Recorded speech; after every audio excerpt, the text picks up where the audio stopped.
आदरणीय भुमरे साहेब, माझे मित्र प्रदीप जयस्वाल साहेब, महानगरपालिकेचे ॲडमिनिस्ट्रेटर जी श्रीकांत साहेब, या एरियातले आमचे कॉर्पोरेटर रफत यारखान पाटील साहेब आणि इथे उपस्थित सर्व अधिकारी वर्ग मित्र, एक चांगली गोष्ट हे आहे की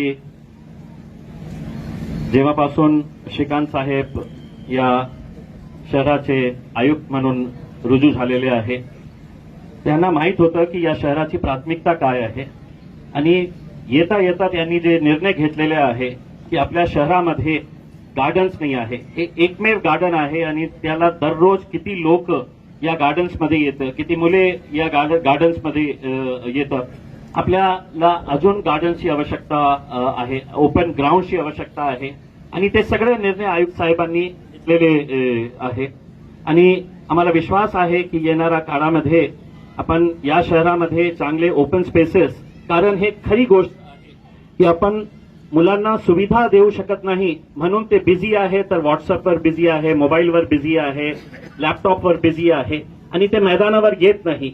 आणि जे संकल्प श्रीकांत साहेबांनी घेतलेला आहे, आमच्या सर्वांच्या सहकार्य त्यांना राहणार आहे. जिथे जिथे त्यांना कमतरता पडेल आम्ही सर्व लोक त्यांच्या सोबत राहणार आहे. एक चांगली गोष्ट आहे, पालक मंत्री बहुत बड़े दिल के हैं, जब भी पैसा मांगो तो दिल खोल कर देते हैं, तो आप दिल खोल कर मांगिएगा उनसे, वो बराबर देते हैं पैसा और मुझे भी देते हैं. लेकिन एक अच्छी बात यह है, अभी ट्रेन में बैठे हुए थे हम लोग और एक पत्रकार ने हमसे ये सवाल किया कि इस ट्रेन में बैठने के बाद कैसा लग रहा है आपको बचपन की यादें आ रही है क्या? तो मैंने कहा कि बचपन के अंदर हम सब ने, किसी ने कबड्डी खेला, किसी ने क्रिकेट खेला, किसी ने फुटबॉल खेला, क्योंकि उस वक्त मोबाइल नहीं था. तो आज कौन सा खेल खेलना चाहेंगे? मैंने कहा कि हर रोज हम तीनों कबड्डी खेलते हैं, कभी ये तू करते हैं, कभी मैं तू करता हूं उसमें.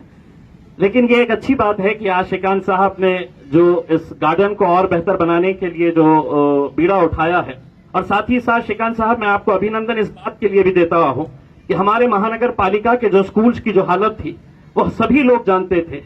हरसुल का एक स्कूल है, वो प्रिंसिपल वहां पर बैठी हुई है, टीन के शेड के नीचे स्कूल चलता था. मैं तो ये कहूंगा कि सड़कें कम बनाइए, दो मैदान कम बनाइए, लेकिन जो बच्चे स्कूल जा रहे हैं उन्हें अच्छी सुविधा दीजिएगा. ये प्राथमिकता हमारे शहर की होनी चाहिए इसमें. और आपने यहां पर बहुत सारे उद्घाटन किए हैं. मैं भी ये मानता हूं कि हमारा शहर आगे बढ़ रहा है. अब ये झुकेगा नहीं और रुकेगा भी नहीं, बिल्कुल नहीं झुकेगा, बिल्कुल नहीं रुकेगा उसमें, क्योंकि इतने अच्छे अच्छे लोग हैं यहां पर. बाकी के लोग जो है वो गंगापुर में पानी पिलाने के लिए आज गए हुए हैं तो आ नहीं सके हैं. तो मेरा यही कहना है कि आप जहां जहां पर भी, अब जैसा मैंने श्रीकांत साहब को एक बात बताया है, भरकल गेट के ऊपर जो महानगर पालिका के क्वार्टर्स है, उस क्वार्टर के बाजू ही कचरे का एक बहुत बड़ा ढिगार लगा है. तो मैंने सोचा कि चलिए मैं देखता हूं कि ऐप के जरिए अगर हम कंप्लेन करते हैं तो उसका निराकरण कैसा होता है करके. मैंने खुद ने अपने नाम से तस्वीर खींच के उस ऐप के ऊपर डाला. लेकिन श्रीकांत साहब, दुर्दैव ये है, अभी आते आते खास रुक कर देखा, वो कचरे का ढिगार वहीं पड़ा हुआ है. आप ऐसे कर्मचारियों को तुरंत सस्पेंड करिए, हम आपका साथ देंगे उसमें. जो कर्मचारी काम नहीं कर रहा है, जो काम चोरी कर रहा है, उसको महानगर पालिका के अंदर रहने का कोई अधिकार नहीं है.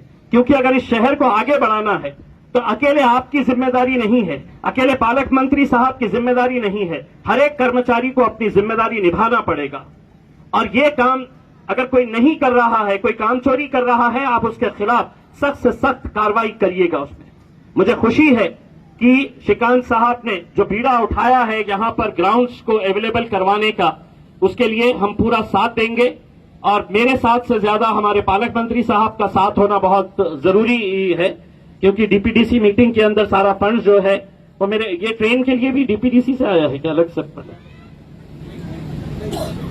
डीपीडीसी का नहीं है. तो और कुछ अगर बनाना है तो आप मांग लीजिएगा, पाटिल साहब, भुमरे साहब देंगे जितना चाहे उसमें. तो श्रीकांत जी और जितने भी यहाँ पर हमारे प्रदीप भाई और भुमरे साहब हैं, मैं सबका तहे दिल से शुक्रिया अदा करता हूं और आपसे उम्मीद करता हूं कि आप दिल खोलकर आप काम करिएगा. बड़े बोल्ड डिसीजंस लीजिएगा। पूरे लोक प्रतिनिधि आपका साथ देंगे, और लोक प्रतिनिधि ना दे लेकिन जनता ने आपको आते ही अपने सर के ऊपर बिठा लिया है, और हमारी ये ख्वाहिश है कि आने वाले 4-5 सालों के अंदर आप ऐसा ही काम करते रहिए और इस शहर की तरक्की करवाते रहिएगा। बहुत बहुत धन्यवाद। Thank you.